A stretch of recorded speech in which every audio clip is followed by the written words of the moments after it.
पूर्व फोर्ज प्रभाग हा आहे। या ठिकाणी तुम्ही बघा, हे आहे मैदान आहे सन्मित्र क्रीडा मंडळ कल्याण पूर्व। या ठिकाणी म्हणजे रस्ता तर नाहीच आहे, आता फुटपाथ तर फेरीवाल्यांनीच घेतलेला आहे आणि त्यामध्ये 2 चाकी वाहनं ही अशा मोठ्या प्रमाणामध्ये या ठिकाणी पार केलेली आहेत। याच्यावरती कल्याण पूर्वच्या वाहतूक विभागाचे काही नियंत्रण नसल्याकारणाने नागरिकांना चालणे देखील जिकरीचे झालेले आहे।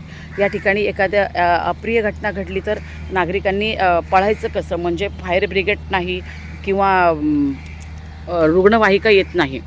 तर या ठिकाणी कल्याण पूर्वमधील वाहतूक विभागातील अधिकारी कर्मचाऱ्यांना पायी चालणाऱ्या नागरिकांच्या वतीने एक नम्र विनंती अशी राहील की ह्या ज्या गाड्या आहेत यांच्यावरती दंडात्मक कारवाई करून ह्या गाड्यांना या ठिकाणी लावण्यासाठी कायमस्वरूपाची बंदी करावी अशी मागणी कल्याण पूर्वमधील पायी चालणाऱ्या रहिवासी करदात्या नागरिकांकडून मोठ्या प्रमाणामध्ये करण्यात येत आहे।